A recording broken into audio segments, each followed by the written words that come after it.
अंतर्राष्ट्रीय महिला दिवस से पूर्व बुधवार को federation of seed industry of India और forum of industry journalist of education, environment, health एवं एग्रीकल्चर द्वारा आयोजित विशेष कार्यशाला transforming agriculture, women, technology and sustainable growth में वक्ताओं ने महिलाओं किसानों द्वारा खेतीबाड़ी में प्रौद्योगिकी के इस्तेमाल पर जोर दिया। विशेषज्ञों ने कहा कि इनपुट बाजार प्रौद्योगिकी, विशेषज्ञ प्रशिक्षण और ऋण तक सीमित पहुंच के साथ साथ भूमि पर मालिकाना हक और कम आय जैसी चुनौतियों का सामना करने के बावजूद भारतीय कृषि में महिलाओं का उल्लेखनीय योगदान है। महिला सशक्तिकरण को बढ़ावा देने वाली नीतियों की वकालत, प्रौद्योगिकी जैसे आवश्यक संसाधनों तक पहुंच पर आधार सुधार, महिलाओं के अमूल्य योगदान को स्वीकार करते ही स्थायी कृषि की दिशा में महत्वपूर्ण कदम बढ़ाया जा सकता है। कृषि में महिलाओं की भूमिका पर प्रकाश डालते हुए अतिथि अनुजा कादियान ने कहा कि कृषि क्षेत्र में महत्वपूर्ण भागीदारी के बावजूद ग्रामीण क्षेत्र में महिलाओं को किसान के रूप में पहचाने जाने की बजाय मुख्य रूप से मजदूर के रूप में देखा जाता है। कृषि क्षेत्र में कार्यरत पुरुषों की तुलना महिलाओं की आमदनी में भी बड़ा अंतर है। ऐसी नीतियों और कार्यक्रमों को लागू करना चाहिए जो महिलाओं को किसान के रूप में स्थापित करते हैं। साथ ही यह सुनिश्चित करना होगा कि भूमि पर उनका भी मालिकाना हक हो, ऋण सुविधाएं और कृषि संसाधनों तक उनकी समान पहुंच हो। महिलाओं की जरूरतों के अनुरूपी खेती और प्रशिक्षण कार्यक्रम को बढ़ावा देने से उत्पादन में वृद्धि होगी और साथ ही जलवायु परिवर्तन की चुनौतियों से निपटने में भी सुविधा होगी। वहीं भारतीय सोयाबीन अनुसंधान संस्था की प्रधान वैज्ञानिक डॉक्टर अनीता रानी ने कृषि में महिलाओं की भागीदारी के महत्व पर प्रकाश डाला।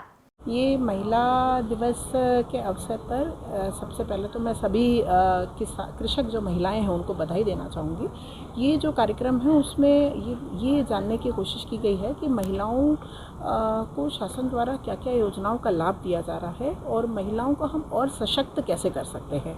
उसमें प्रशिक्षण और जो दूसरी गतिविधियों के साथ साथ में ड्रोन पे विस्तृत चर्चा की गई है यहाँ पे कि किस तरह ड्रोन दीदी बनाएं और वो अपने पैरों पे और अच्छे तरीके से महिलाएं खड़ी हो सकें। किसानों को ये महिला किसानों को विशेष तौर पे ये अवेयर करने की कोशिश की गई है कि जैविक खेती की तरफ आप बढ़े। पेस्टिसाइड की जो आप बात कर रहे हो वो कम से कम प्रयोग करें ताकि उनका जो अनाज पैदा हो वो हम और दूषित ना हो, वो हमारी सेहत के लिए बहुत अच्छा हो और न केवल किसानों का बल्कि जो आम जनता जिनके बीच में उत्पाद आता है वो हम अच्छा खाएं, स्वस्थ खाएं और स्वस्थ खाएं। विशेष इंदौर ज़िले से कुछ किसान आए हुए हैं और खरगोन ज़िले के भी काफ़ी किसान बंधु यहाँ पर। शासन की योजना है वो तो पूरे मध्य प्रदेश के हर ज़िले में चलता है और बल्कि सभी जगह महिलाओं को हम कोशिश करते हैं कि जो नई टेक्नोलॉजी है वो चीज़ उनको जाए ताकि वो उन डिसीजन मेकिंग और प्लानिंग में भी उनका ही उतना